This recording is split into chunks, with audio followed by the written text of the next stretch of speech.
and now it's 1:30. So hello and welcome to session G3, everyone. Research on WAC IV. So my name is Annie Halseth, and I'm one of the associate directors at IWAC this year. And I'm really honored to chair this session for Min-Seok and Tina. So today's session does include two pre-recorded videos, which will be followed by that live question answer session. A couple of quick reminders. During the presentations, please keep your mics off and put your questions in the chat so we can refer to them later. This session is also going to be recorded and uploaded to YouTube as part of the IWAC conferences archive. All right.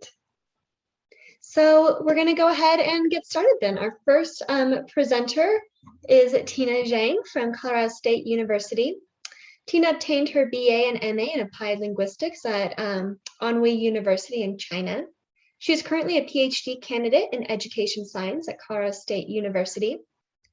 She has a background in teaching English in Chinese context for about 16 years before she started her PhD program in the US.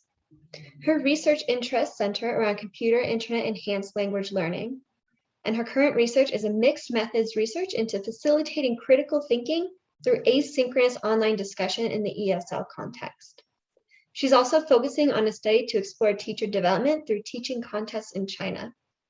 Her presentation is titled Facilitating Chinese College Students, Critical Thinking with Online Discussion in an ESL Writing Course.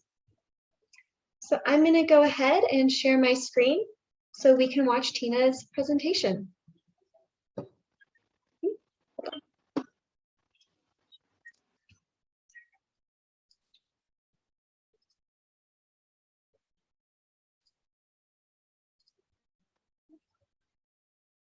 At Colorado State University. My topic today is about a literature review on facilitating critical thinking in asynchronous online discussion in ESL context. The reason that I'm interested in this topic is because of my background of teaching English in China for about 16 years. And I really understand how important critical thinking is for those Chinese students. And also I'm trying to find more effective way to facilitate those critical thinking, especially through asynchronous online discussion.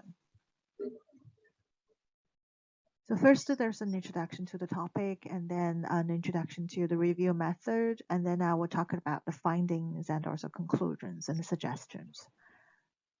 Talking about the importance of critical thinking, it's almost self-evident. There is a report from the Association of American Colleges and Universities. It showed that 95% of their member institutions believe that critical thinking should be an important learning goal for students all across the campus. So hence, there are extensive researches on the effectiveness of facilitating critical thinking with computer-mediated teaching methods in higher education, including the asynchronous discussion. Moreover, the wide use of synchronous discussion to facilitate collaborative learning during the ongoing worldwide pandemic is never neglectable. So this paper presents the results of a systematic review of using the synchronous discussion to facilitate critical thinking in an ESL context. So the purpose of this literature review is trying to address the following questions. Number one, what are the rationales for using asynchronous discussion to facilitate CT in literature?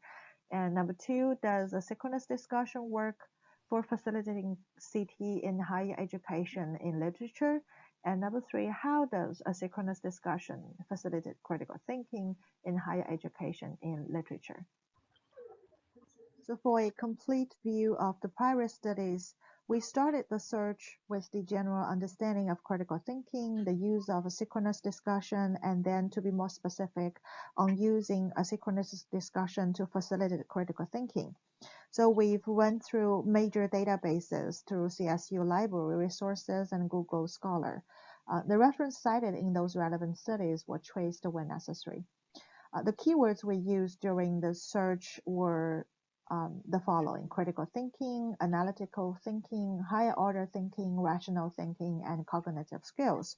and also online discussion or asynchronous discussion or discussion thread, and also language learning or language teaching or EFL or ESL or ELL or L1 or L2. So the search was limited to studies that were reported or published in English from 2000 to November 2020. The time frame rationale was that internet technology was widely used in educational context around 1999. So the search yielded 145 results. After reading the abstracts, 45 studies were chosen according to the relevance to the review. So the purpose of the search is to find out how students' critical thinking can be facilitated in the online learning environment. To be more specific, using the asynchronous discussion is reported in prior literature. John Dewey believed that through collaboration that respected the individual, students would assume responsibility to actively construct and confirm meaning. The asynchronous discussion is basically an online environment that supports knowledge construction through social interaction and meaning negotiation. It reflects a social constructivist epistemology in which text-based interaction, that is, the asynchronous discussion, serves as the means for collaborative knowledge construction. Therefore, to facilitate collaborative knowledge construction, a community of inquiry is crucial for the efficacy of online learning. The selected literature is reviewed through the Community of Inquiry framework, which is reported by Garrison in 1999, a process model of online learning that assumes that effective online learning, especially higher order thinking, includes critical thinking, requires the development of a community. So the framework indicates how the three essential elements, which is teaching presence, social presence, and cognitive presence, interact in the learning process. The figure 1 is a slightly modified community of inquiry framework.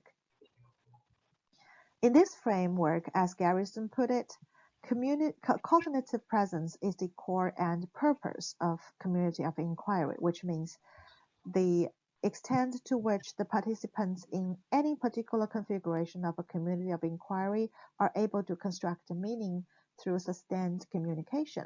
So to achieve the cognitive presence requires applying critical thinking and other higher order thinking, especially with the co-occurrence of social presence and teaching presence. So for the term social presence, it is used to refer to the ability of participants in the community of inquiry to project their personal characteristics into the community, thereby presenting themselves to the other participants as real people. And for the term teaching presence, it means the teacher's design of the educational experience, as well as both the teacher and or participants' facilitation of the meaning construction activities. To better understand the literature reviewed, key findings are framed through the revised community of inquiry model. Since cognitive presence has been taken as the core and purpose element in community of inquiry, its overlapping area with the social presence, which embodies learning discourse, and its overlapping area with teaching presence, which embodies learning content, are the two focus areas that learners' critical thinking will be facilitated and applied to. So the two broad themes, learning content and learning discourse that influence critical thinking, are discussed in the following sections. So we'd like to divide learning content that influences critical thinking into three phases: pre-discussion, while discussion, and post-discussion. So during pre-discussion phase, learning content construction begins before the asynchronous discussion activities start, since the instructor also plays the roles of discussion designer and organizer.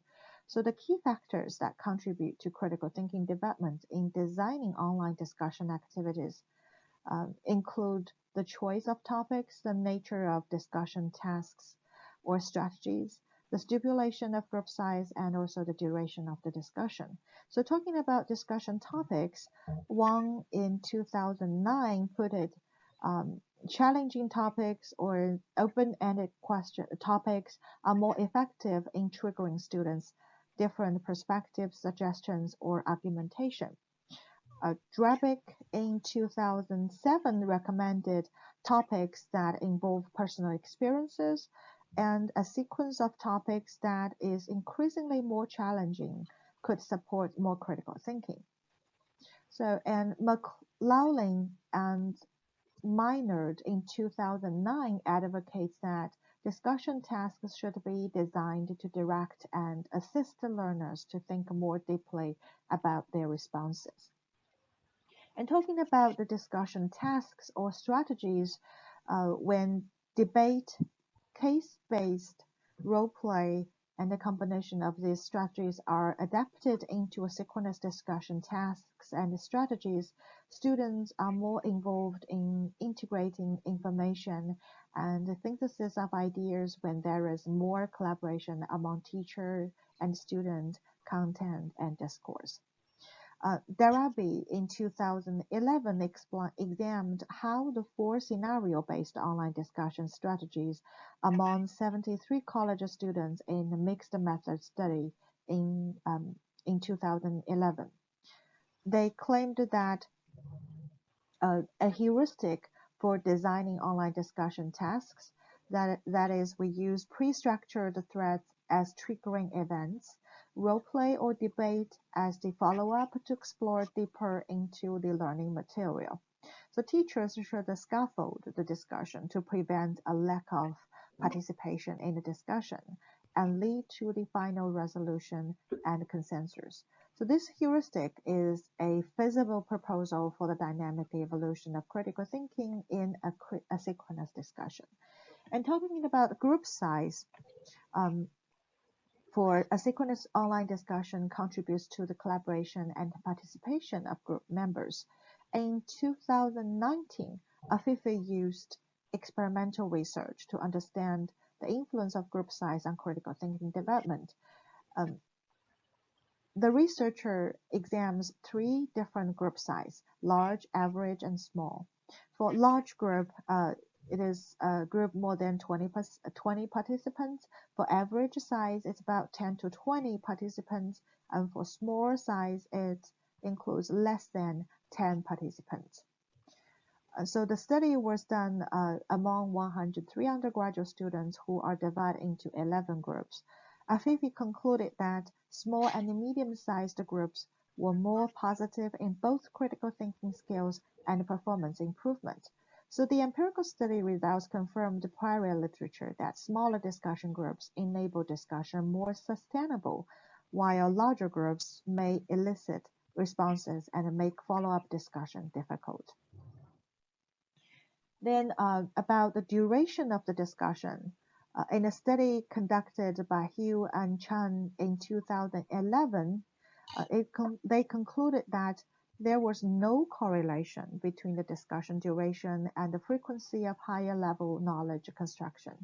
Prior studies also suggested that to sustain participation while keeping students' ideas fresh and leave enough time to reflect, make references on resources, analyze and synthesize ideas, and a single topic discussion should be completed usually within 7 to 14 days. Garrison in 2001 also suggested that the duration of a synchronous discussion should be no more than 14 days, since the excessive postings and longer duration will demotivate the same topic to follow up. Learning content construction during the discussion involves discussion prompts and direct instruction. Discussion prompt plays a crucial role in the efficiency of asynchronous online discussion. It provides teaching presence, guides students' participation, ties the discussion to the curriculum, and encourages active learning. The prior research indicated that the discussion prompt given at the beginning of the discussion needs to be clear to motivate more dynamic and interactive discussions. Smith in 2015 believed that discussion prompts need to be closely related to the course material. DeBarg in 2018 believed that discussion should include multiple deadlines to facilitate collaboration. So several authors have also considered the effects of Socratic questioning on critical thinking development. So the researchers concluded that Socratic questioning facilitates in-depth thinking and students' articulation of their responses and the defense of their arguments. So to sum up, discussion prompts, including questioning, information related to the discussion purpose, discussion assessment, are extremely important and directly influence soliciting students' critical thinking. So direct instruction refers to the explicit teaching strategies or techniques to teach students content or a specific skill. Past researchers have shown that direct instruction during the discussion process facilitates critical thinking as well. The post-discussion phase focuses on discussion rubric, assessment, and feedback of a synchronous discussion that will influence students' critical thinking development. Pedagogic research shows that watchback effects plays a very important role in understanding how students' performance will be influenced by how they are evaluated. Students' motivation is often driven by assessment, and therefore the challenge for the teacher is to find an assessment method that both assesses and encourages the development of critical thinking in a synchronous discussion. Moreover, rubrics are frequently used in assessing students' performance. If rubric is shared at the commencement of the discussion, it is also a useful tool to communicate teachers' expectations for student responses to the prompts and their peer students. So for feedback, teacher feedback as a direct instruction approach is also crucial in influencing students' critical thinking and online postings. When the teacher provides direct and immediate feedback in a synchronous discussion, it is regarded as a most supportive way of developing critical thinking. In a study conducted by Chan and Chun in 2008, it claimed that the offering students with timely feedback or expectation in an online discussion environment could help students think and reflect further. The effectiveness of a synchronous online discussion is dependent on the collaboration in the discussion discourse. When high levels of social presence occur, that is to say, the learning discourse is highly collaborative, the more the learner engage in higher order thinking. So the learning discourse construction will be reviewed from two aspects, that is interaction style and interaction techniques. When we're talking about interaction style, the research done by June in 2003 is a very good example. He confirmed that interaction involving conflicting viewpoints will promote more discussion and critical thinking. And when we're talking about interaction techniques, we would like to discuss it from the aspect of teachers facilitator techniques and also students facilitator techniques. So when we're talking about the teacher facilitator techniques, it requires teachers to be able to achieve the purpose, including designing the right questions, providing guidelines for students to use when preparing their responses, rewording the question when discussion go off topic, and providing discussion summaries. And teachers are also suggested to be the encourager during the discussion. And for students, facilitator techniques, Hugh and Chun suggested in 2008 that 7 facilitation techniques are important. For example, number 1, giving own opinions or experiences. And B, questioning, C, showing appreciation, D, establishing ground rules, E, suggesting new direction, F, personally inviting people to contribute, and also the last one, summarizing. So student facilitators should employ a variety of facilitation techniques to achieve the higher levels of critical thinking. So in conclusion, the rationales for using asynchronous discussion to facilitate critical thinking is that number one, there are more involvement. So asynchronous online discussion is available anytime and anywhere. It provides great convenience and accessibility for teachers and students with limitations of place and time in face-to-face education circumstances. Moreover, the sustained nature of asynchronous online discussion allows more time and space for more excellent reflection over the discussion topic than face-to-face discussion or synchronous online discussion. And number two, because it's text-based. Since most synchronous online discussion is text-based, students have to communicate with their peer learners in writing, which requires explicit expression of their responses and arguments.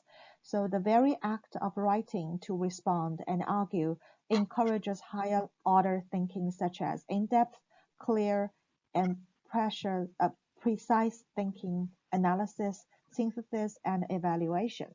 Number three, because there are permanent and transparent records. So the interaction between students kept in permanent records is transparent and the asynchronous online discussion, contributing to promoting collaboration between students in two ways. On the one hand, due to the permanent and transparent record, it enables better teaching presence since it promotes students' performance assessment, reduces the difficulties in the follow-up of students' questions, and keeps the discussion on track. On the other hand, it facilitates social presence since it allows students to repeatedly review, refer, and weigh everyone's ideas and responses. Therefore, asynchronous online discussion is conducive for critical thinking development. And number four, because of the impersonal nature, the impersonal nature of asynchronous online discussion encourages equal participation levels for students, especially for those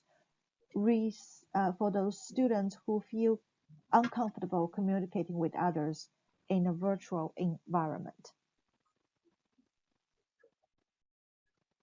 To sum up the question of how to facilitate critical thinking in asynchronous online discussion, just now we've talked about a lot on learning content and learning discourse aspects, which also can be named as teaching presence and social presence aspects.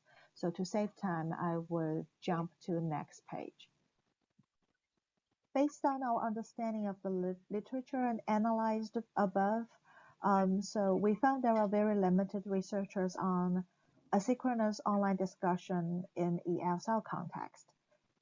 Since I personally have a teaching background in Chinese context for 16 years, so my future study will be more focused on how to use asynchronous discussion to facilitate critical thinking for Chinese students. Especially, there are a lot of differences, learner differences on technical level. For example, we have very different user habits and technical preparedness are different.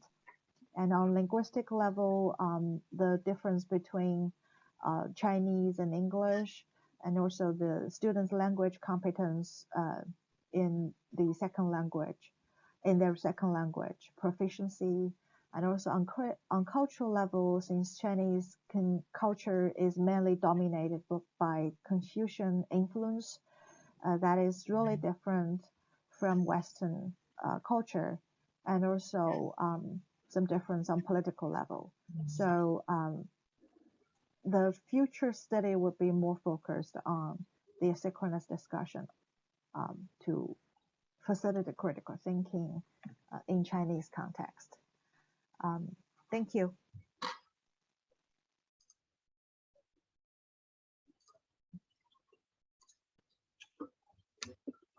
All right, thank you so much, Tina. I'm looking forward to asking you some questions. But before we come to that part of our session, we're going to hear from Min-Seok, who is our second presenter. And Min-Seok is a doctoral candidate in teaching and learning at The Ohio State University. As an international student and father of 2 dual language children, he's interested in both international students learning in disciplines and dual language children developing their language and literacy practice in and out of school contexts. As a writing instructor and part of the WAC program at OSU, Min-Seok is interested in understanding how students learn field-specific literacy practices as they become socialized into disciplinary discourse. His presentation is titled Multimodal Embodied Narratives, L2 Students' Architectural Literacy Practices. So I'm going to go ahead and share my screen so we can hear from Min-Seok. Here we go.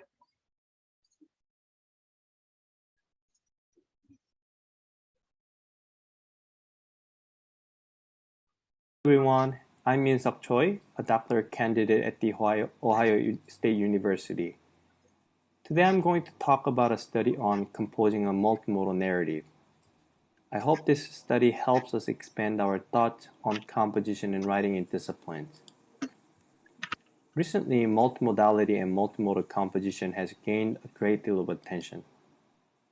And many writing programs in higher ed have adopted multimodality and developed their curriculum to engage their students with multimodal composing. This is probably due to increasing needs of using digital tools in writing and expanding understanding of composition, which is not limited to written words on a paper and their semantic and syntactic meanings. Instructors want their students to be able to use composing practices they learn beyond the writing classrooms to make sense of the world and meaning with others. UConn, where one of my colleagues works, recently has an interesting idea they use, which is a studio pedagogy. Studio is originally a classroom art and design schools used to help their students use the classroom setting effectively for making, building, testing their ideas, and interacting with others in creative ways. This is an architectural design studio, I observed. From my fieldwork, I found that architecture is reading, imagining, writing, and telling space. As a literacy and writing teacher, I found an interesting term in the studio, legibility. O'Neill says, 1991, architectural legibility is the degree to which the designed features of the environment aid people in creating an effective mental image or cognitive map of the spatial relationships within a building, and the subsequent ease of wayfinding within the environment. Weiner et al. 2012 say, the legibility of the architectural space can be read as non-material points, lines, planes, surfaces, edges, and their deformations. For example, a window can be read as an interruption of their continuity of a wall. For a writer, letters, words, and text have a visual quality regardless of what they mean, especially when handwritten. A dictionary tells us the meaning of words, but nothing of their ideographic dimension. Where there is literacy, there is legibility, and the reverse is also the case. As the term legibility illustrates, designing is not different from inscribing one's imagination into their narrative by orchestrating diverse semiotic resources. Given that design students use various semiotic resources in composing their ideas, rather than just putting written words on together a white paper, I believe it is important for writing instructors and researchers to understand how field-specific semiotic resources are used and inscribed in a culturally appropriate way. By doing so, I aim to help WAC and WIT professionals expand our understanding of composition in disciplines. and this is a design process. Although all stages are important, I focus on the feedback stage where the interaction between a student and an instructor occurs.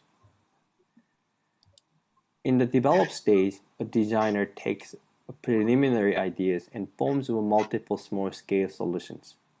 Next, in the feedback stage, they present their ideas to many people, mostly their instructors in class.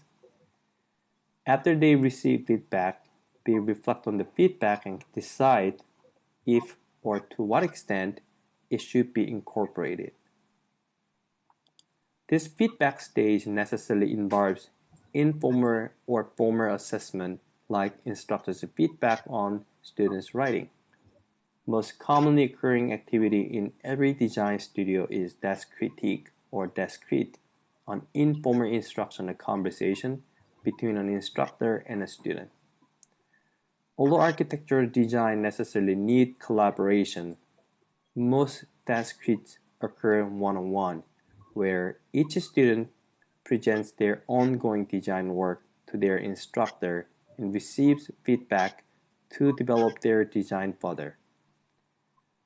To unpack this process in detail, students make clear what led up to their design, what are the current conditions, what is a problem, how do they know that it is a problem, and how does their design address that problem.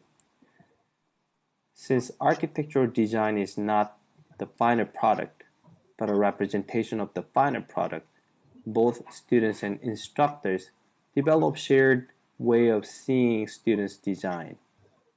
Thus, understanding of each other's point is construing each other's ways of seeing. Also, students' presentation is followed by instructors' evaluation, and along with their critiques, instructors provide suggestions potentially students take up and incorporate into their revision. Thus, evaluation is not a one-way process, but socially constructed and collaborative processes. Thus, what's essential to this conversational interaction and composition is establishing two social phenomena, understanding or seeing, and evaluation.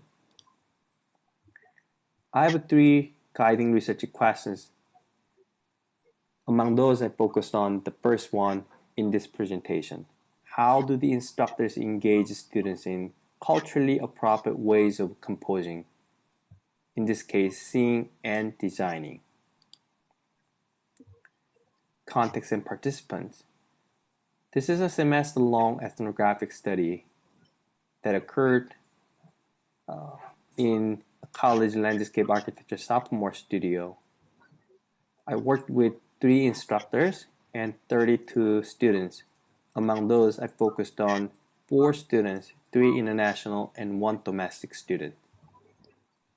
Using fiction provided by the faculty members, students individually and collectively develop landscape types to provide a space for sport and ecology within the local context. Simply put, students design pentathlon in a local mountain area, something like this. For this project, there were 5 phases in the design studio, and each phase, students were differently grouped and worked with different instructors. However, to make their work consistent, phases 2, 4, 5, and 5, the students work together in the same group with the same instructor. So, to trace individual students' learning and socialization over time, I focused on these phases and analyzed their interaction. Collected data include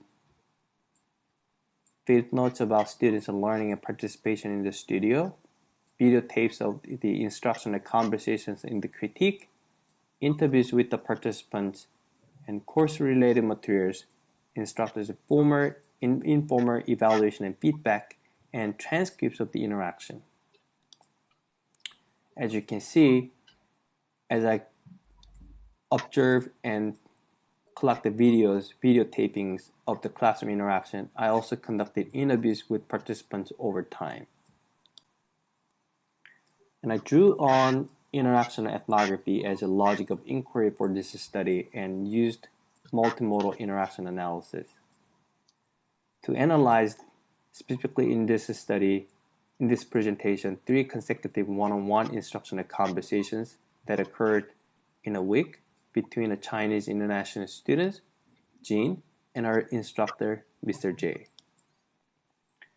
In this presentation, I focused on illustrating how Mr. J involved Jean in a collaborative imagining with indexical signs, such as this, that, here, there, you, and we, and graphic representations such as drawings, models, and gestures.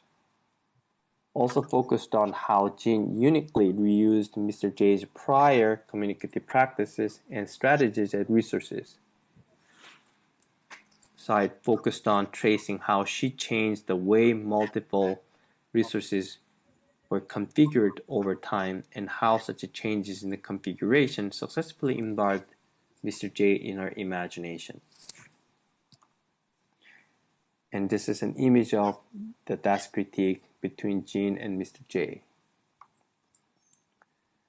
Jean briefly presented her design to Mr. J, and then Mr. J commented. Here, Mr. J employs a story to help Jean understand his point.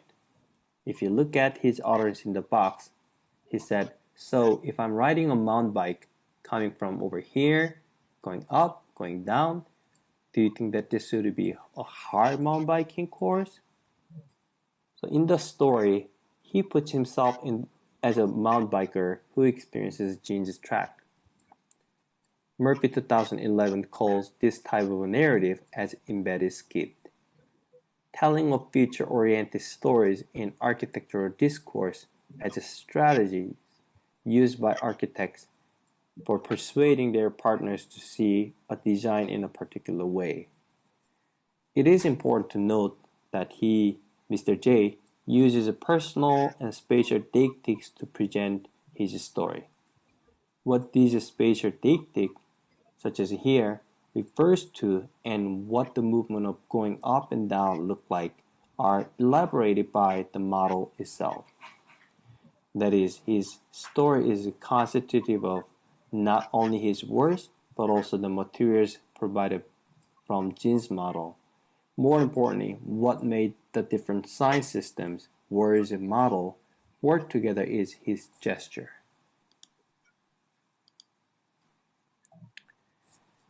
To look at the images closely, in creating experiences through his narrative, Mr. J employed not only words, but also paradigmatic features, his gestures, and the design model. He said, if I'm riding a mountain bike coming from over here, going up, going down, do you think that this would be a hard mountain biking course? In his utterance, there are some indexicals colored in red, such as here and this.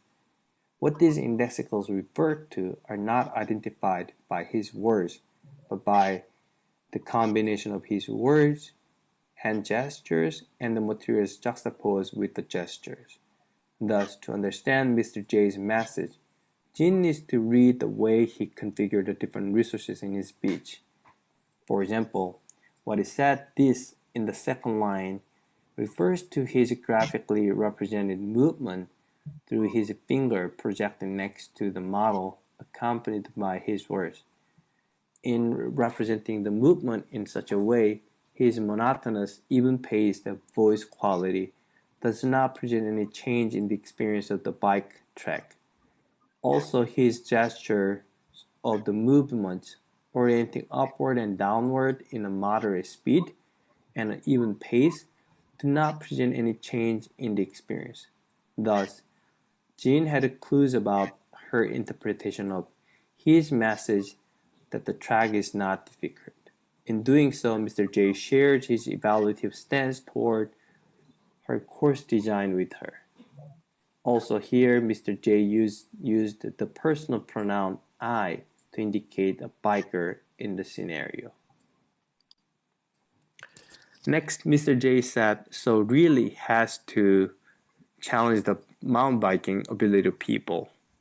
So one thing you can say to yourself is, if I keep my paper the same, then instead of going like this, can we get a bike that steep, bike up that steep incline? Jean softly shaking her head, and Jean said, Mr. J said, you should look at some mountain biking videos and find out.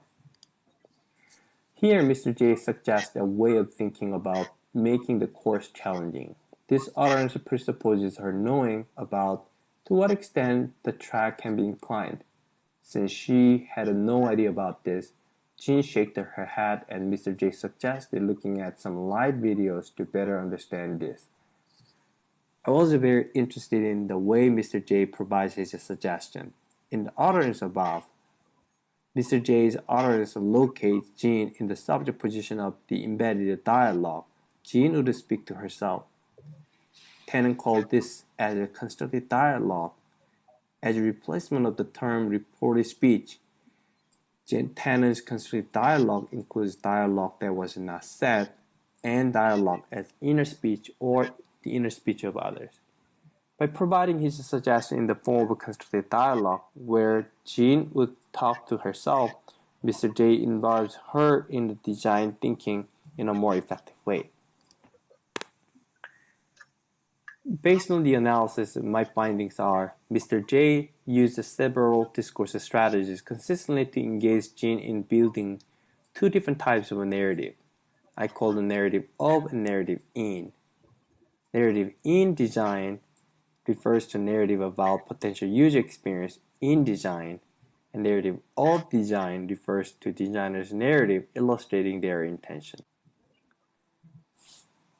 Building Jean's design narrative, reflecting her intention, interest, and decisions she had to make to address particular issues she had identified, can be narrative of design. Narrative in design can be a narrative about the potential user experience. Okay. So, for example, what does a biker 1 feel in the design the course? What about grandma and her grandson's experience who take a walk and watch the mountain biking?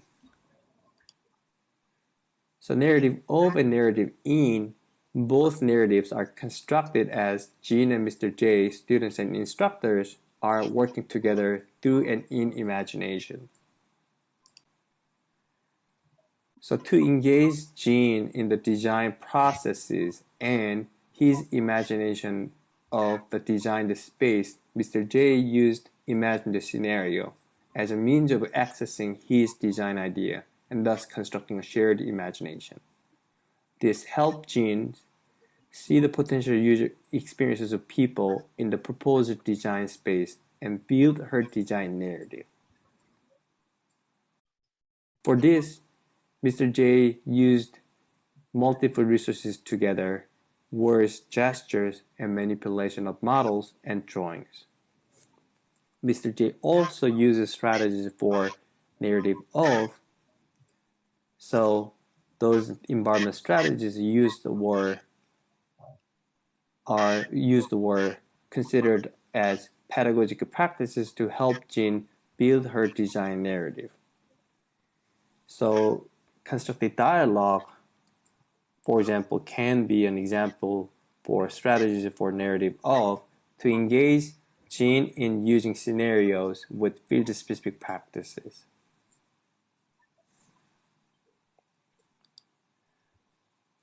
So from the analysis, my conclusions are Mr. J's environment strategies in the desk suite had Jean engaged in the design process, especially making and expanding two types of a narrative. And Mr. J and Jean's collaborative imagination of the potential user experience allows them to engage in making specific design decisions that reflect on Jean's design intentions and interest. And lastly, teachers' pre-voicing or constructed dialogue in collaborative imagining opens up space for students to take on an epistemic stance and adjust the alignment with their instructor's stance. Sorry.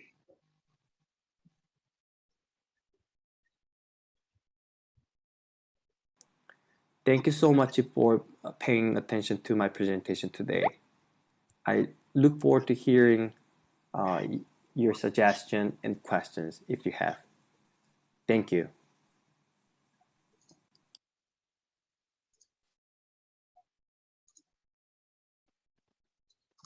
All right, thank you so much, Min-Seok and Tina, for submitting those videos. I know I have a couple of questions, but of course I want to open it up to the other participants in the session. And I know, Justin, you mentioned that you had a question in the chat. I do. I was making a joke to Min-Seok that I also have a child who's learning multiple languages, but I could start with a question unless you would like to. Oh no, I'm sorry, misunderstood. Okay. But yeah, if you okay. have a question, please take the stage. No, that's it's part of sociolinguistics, right? Yeah, no, I guess for both presenters, I'm always interested to know what may have been some challenges along the process of gathering data, analyzing your data that you might talk about for folks who might want to do similar studies in the future.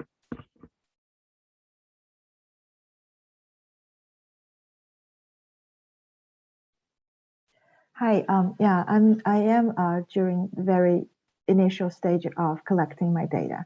I did have a small prior study, trial study this semester with my colleagues in the Chinese university here. We are analyzing their discussion, the asynchronous online discussion records there, but I originally wanted to report that data, but there's something wrong with the collection process. So I don't think it's quite solid.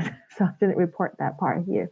But yes, those kind of, my initial plan is trying to use content analysis, try to analyze the students' asynchronous online discussion, record it, and then try to find out what are the how they develop their critical thinking, for example, how there's reactions to the teacher's prompts, and also how they interact with each other, to see through content analysis to see if there's any key indicators of those critical thinking during the process of exchanging their ideas. And even thinking about the layers that they respond to each other. Because those kind of responding within the students group talking would reflect more of this kind of how this collaborative way of learning can facilitate that critical thinking. Thank you. Yeah, thank you for the question. For me, as a person who's not in the field of architecture or landscape architecture, there was huge challenges and challenges come along with me over the course of the data collection analysis. My limit to the knowledge about landscape architecture made me really struggle to think about what aspects I need to focus on here. So since I'm interested in how people in the local context use language and other semiotic resources, build their knowledge together, and what is the cultural practices they do, and what is the processes. So for me to address the question, I always need to rely on the insider's perspective and what they do and how they get to know what they're doing at the time. So I tried to talk to them almost every day when I was there, before and after my observation. But interestingly, what I found very interesting was they were sophomore students, which was the first year for the students to experience the discipline-specific practices, because the freshman year was kind of not major specific. So the freshman students were together taking multiple courses offered in the college or department, rather than choosing particular major at the time. So when I asked questions to the international students I was observing, hey, what did the instructor tell you? Then the students often said, I'm sorry, I don't know. I didn't understand well either. So I was trying to talk to my friends. So that's kind of interesting moment I found. And that made me help rather take what I observe as taken for granted, but try to confirm and check with the participants inside, and not just singular person, but multiple people, because each person had different understanding of what was going on there. So my limited knowledge about the content and the field specific practices, one side it's very disadvantaged, but at the same time, it's kind of advantage for me to do my research.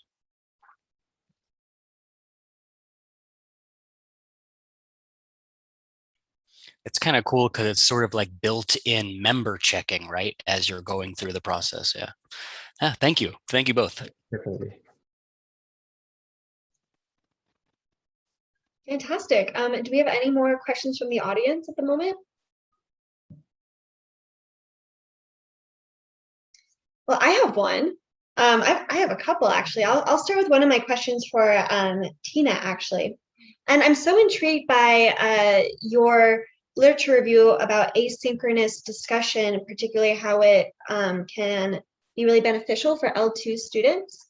And I'm wondering if you would advocate for that asynchronous discussion to be coupled with more synchronous forms of discussion, or should it, or do you think it was more beneficial like standalone?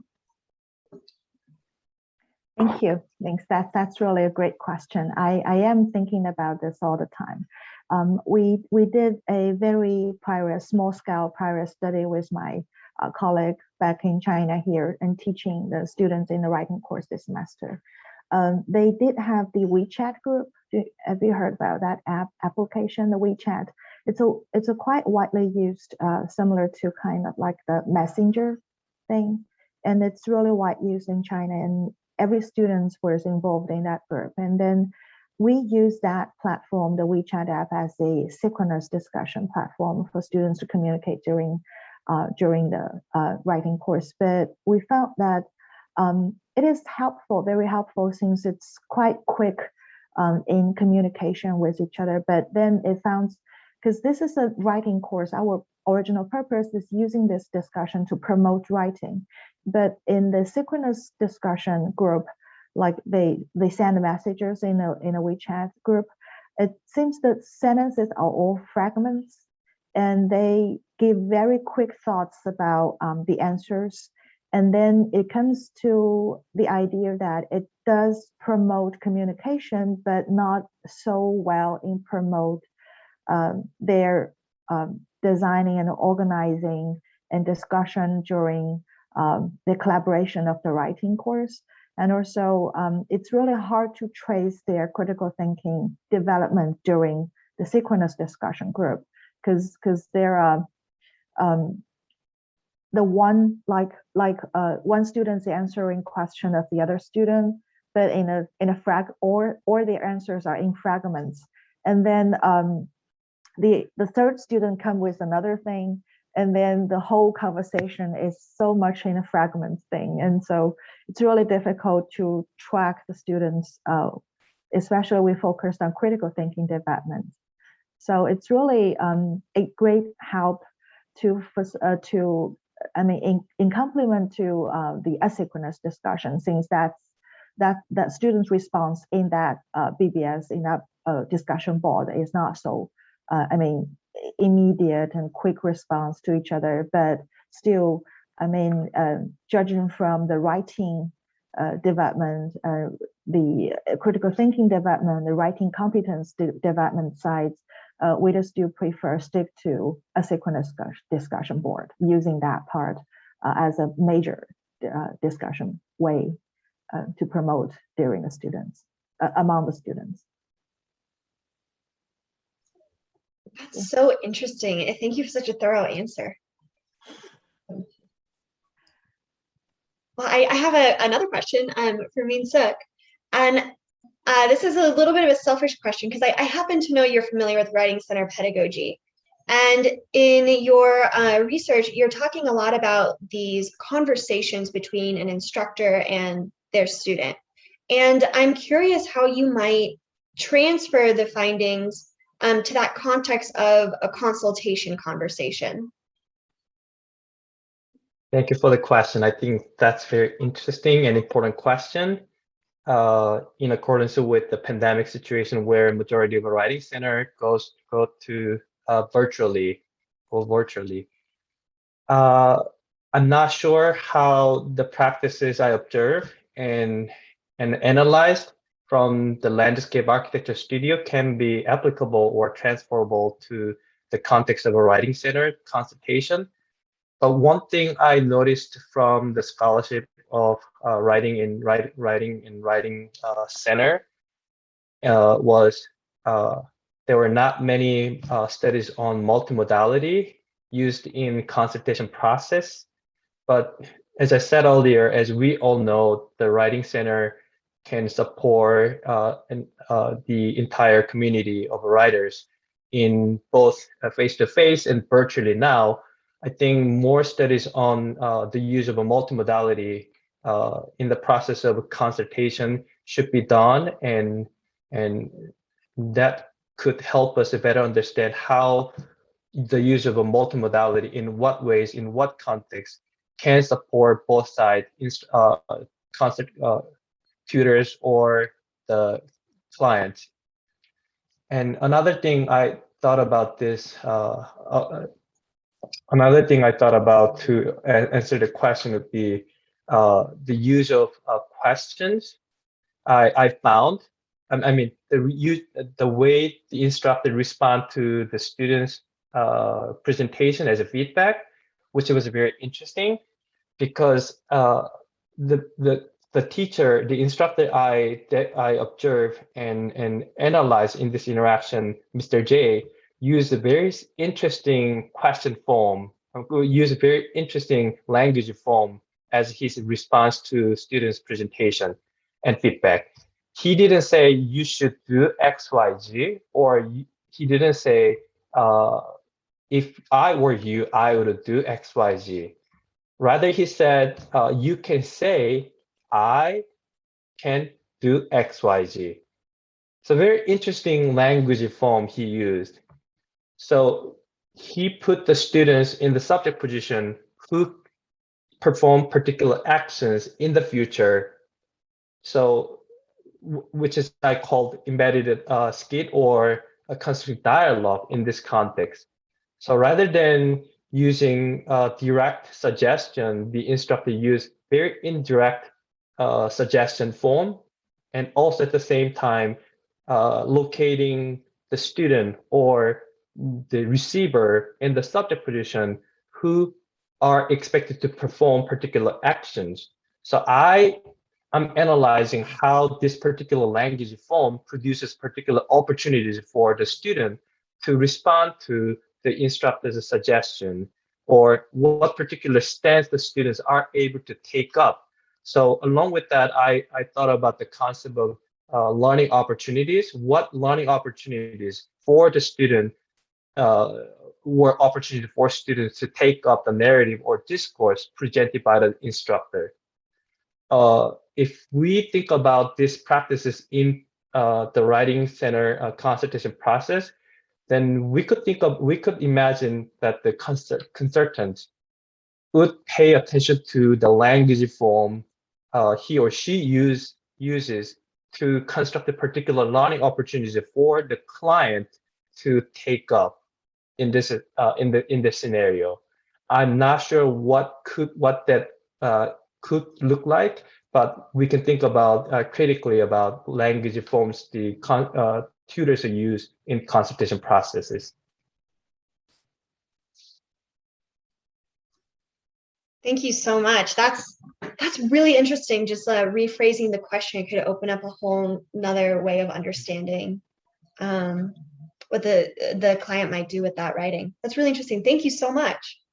Yeah. Do we have any other last minute questions or comments from our presenters? I'll say that I think this was a really smart presentation. Nice. I really enjoyed it. Thank you.